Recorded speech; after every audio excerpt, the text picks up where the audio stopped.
Bonjour à tous, je me présente, Jérôme Bondu, je suis responsable du club IES, le club Intelligence économique et stratégique, au sein de l'association des anciens élèves de l'IAE de Paris. Alors quelques mots sur un certain nombre d'interviews de personnes qui sont intervenues au club IES depuis la création du club, il y a maintenant 9 ans, et vous allez découvrir l'intelligence économique sous différents angles, que ce soit l'angle historique, de quand date l'intelligence économique, pourquoi ça s'est développé en France, quelles sont les pratiques d'intelligence économique, quels sont les acteurs qui la pratiquent et quelles sont les associations qui le représentent. Et ce faisant, vous aurez un panorama en une quarantaine de minutes, non pas de tout ce qu'il faut savoir, mais déjà d'une bonne vision de cette dynamique que ce club cherche à travailler. Le club Intelligence économique et stratégique, c'est maintenant plus de 1000 membres. C'est au jour d'aujourd'hui 64 conférences qui ont été organisées. Et d'ailleurs sur ce DVD, vous avez une quinzaine d'intervenants qui sont intervenus. Pour les autres, le compte-rendu vous attend sur le site du club IES. Ce club, c'est 10 conférences par an. Je vous y invite bien évidemment. Vous trouverez le planning des conférences sur le site des anciens élèves de l'IAE. Venez, vous aurez toujours le même schéma, c'est-à-dire un conférencier qui pendant 1 heure va vous présenter un thème, un débat avec la salle et un cocktail. Parce que bien évidemment, ce club a pour ambition, entre autres, mais a pour ambition de créer un réseau entre professionnels pour l'échange d'informations et une progression constante sur ce domaine extrêmement intéressant mais aussi très évolutif où il faut sans cesse être tenu au courant de ce qui se passe parce que les deux composantes de l'intelligence économique, les réseaux humains et la technique et les outils, les systèmes de veille évoluent très vite. Merci et à très bientôt. Bonjour Madame Claude Revel, vous êtes intervenue au club IES sur le thème de la mondialisation et c'est vrai que dès qu'on parle d'intelligence économique, on pense à mondialisation parce qu'un des facteurs de développement de l'intelligence économique, c'est la concurrence globale maintenant. Qu'est-ce que ce thème vous évoque ? Eh bien, je suis contente que vous associez automatiquement intelligence économique et mondialisation parce que ça n'était pas à l'origine des débuts de l'intelligence économique en France nécessairement le cas. L'intelligence économique a été un peu pendant quelque temps considérée comme des outils en quelque sorte dont on a vraiment besoin, mais qui en fait ne sont importants aujourd'hui que parce qu'il y a la mondialisation. Parce qu'en réalité l'intelligence économique on l'a pratiquée en France depuis toujours. Au niveau local, on cherchait évidemment quels sont ses concurrents, quelles sont les nouvelles règles que va sortir le conseil municipal, enfin tout ça c'est assez connu.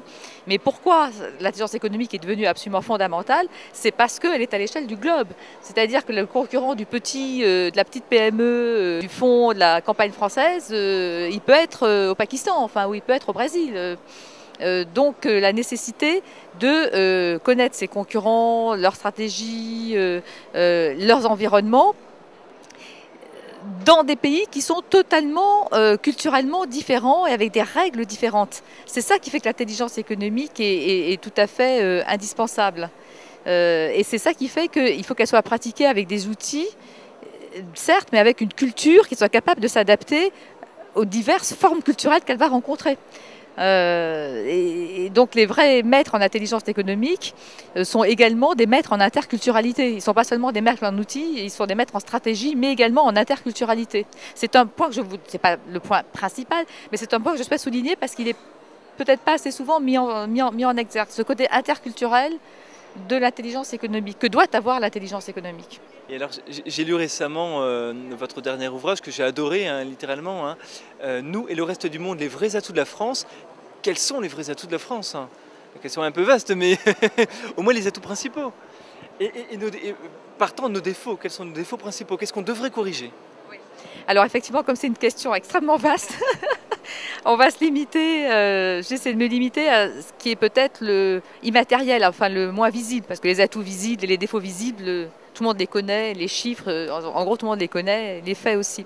Bon, je crois que notre principal défaut, il réside dans l'approche, c'est-à-dire le formatage, si vous voulez, intellectuel de beaucoup de nos décideurs, et en particulier les décideurs publics.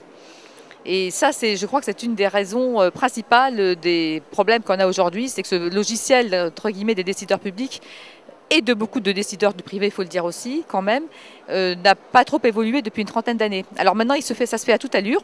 Alors on a évidemment quand même des grands groupes qui sont très bons à l'international, tout le monde le sait. Ces gens-là ont su prendre les réalités internationales. Mais au niveau de la gestion de la France, si vous voulez, donc la gestion publique, parapublique, tous ces corps intermédiaires et ces contre-pouvoirs qui sont en France, sont quand même très marqués par une approche désuète. Désolée de le dire, mais c'est vrai.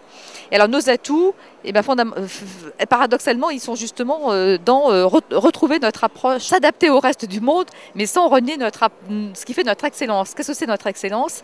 C'est notre... on a encore un très bon niveau d'éducation et on a une caractéristique donc, je dirais, intellectuelle qui est l'esprit de synthèse, qui est vraiment un atout français. C'est pas abstrait ce que je vous dis, c'est très concret parce que ça s'applique après, ça se décline dans toutes les catégories de domaines et qui doit être absolument préservé parce qu'il est battu en brèche actuellement par cet esprit de process, si vous voulez, qui nous vient des anglo-saxons, qui est fort bien quand on le cantonne là où il doit être cantonné, dans le management, c'est très bien d'avoir du process, mais qui ne doit pas devenir une forme de pensée et d'appréhension des stratégies. On ne fait pas de la stratégie par le process, on fait de la stratégie par la synthèse, par l'approche multidisciplinaire, qui était la tradition en France et qui peut-être se perd un peu. Donc pour résumer, un des atouts immatériels qu'on doit conserver, et parmi eux aussi d'ailleurs notre droit, qui correspond à cette forme de système de pensée fondé sur le principe, sur la synthèse.